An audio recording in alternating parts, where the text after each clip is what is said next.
Ramirez reportedly sustained multiple head injuries at an early age. After he was knocked unconscious by a swing at age 5, he began experiencing epileptic fits. At an adolescence, Ramirez was heavily influenced by his cousin, Michael. He had recently returned from fighting in the Vietnam War. The two smoked marijuana together as Michael told Ramirez about the torture and mutilation he had inflicted on several Vietnamese women, corroborating these stories by photographic evidence. At age 13, Ramirez witnessed his cousin murder his wife. Dropped off from school in the ninth grade, Ramirez was arrested for the first time in 1977 for murder, marijuana possession. He soon moved to California, progressing to cocaine addiction and burglary, and cultivating an interest in settlement. He was arrested twice in Los Angeles, area for auto theft in 1981 and again in 1984.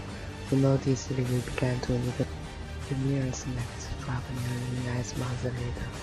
On March 17, 1985, he attacked Maria, who managed to escape and then killed her roommate. Not satisfied with these assaults, he also shot and killed Yu the same evening, spurring a media frenzy that saw Ramirez stabbed the belly injury. Just 10 days later, on March 27th, Ramirez murdered 64-year-old Vincent Zara and Zara's 44-year-old wife, Maxine, using an attack style that would become a pattern for the killer. The husband was shot first and the wife was brutally assaulted and stabbed to death. In this case, Ramirez also ruled out Maxine Zara's ass. A full-scale police operation yielded no great results, and Ramirez repeated his attack pattern to Perrin, William, and a little dog in May 1985. Over the next few months, his murder rate escalated, claiming another dozen victims in a presence of burglary, assault and brutal violence, complete with satanic rituals. The Los Angeles Police Department responded by putting together a dedicated task force with the FBI stepping into Ramirez's actions on his final night of terror on August 21, 1985, soon led to his capture.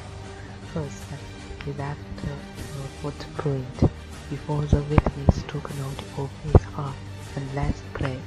Later, after Ramirez repeated another ramming on her own, the victim provided a detailed description of her accident, who had forced her to swear her love for Santa. Ramirez's abandoned car was found a few days later, complete with enough of fingerprint to make match, and his criminal record enabled the police to finally put a name to the Night Stalker.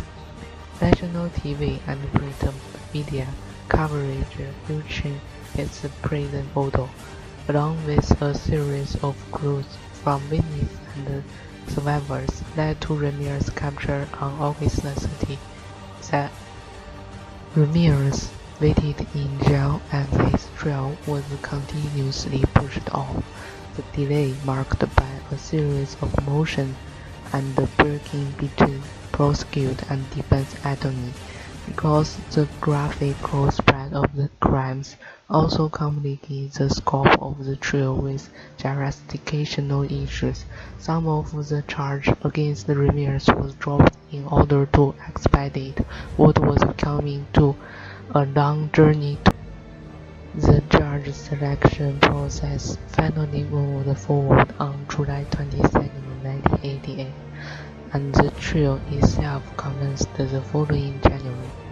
During this time, Ramirez attracted a cult-like following of supporters, many of whom were Black God Santa worshippers. On September 20, 1989, the judge finally returned a unanimous guilty verdict on 43 charges, including 13 counts of murder, 5 counts of attempted murder, 11 sexual assault charges and 14 burglary charges. 2 weeks later, the same jury recommended the death sentence on 19 counts.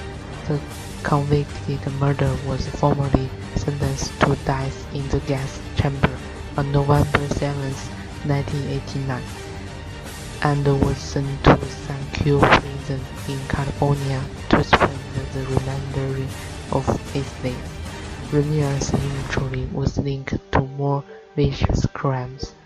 In 2009, a DNA sample connected him with the April 10, 1984 rape and murder of a 9-year-old girl in San Francisco.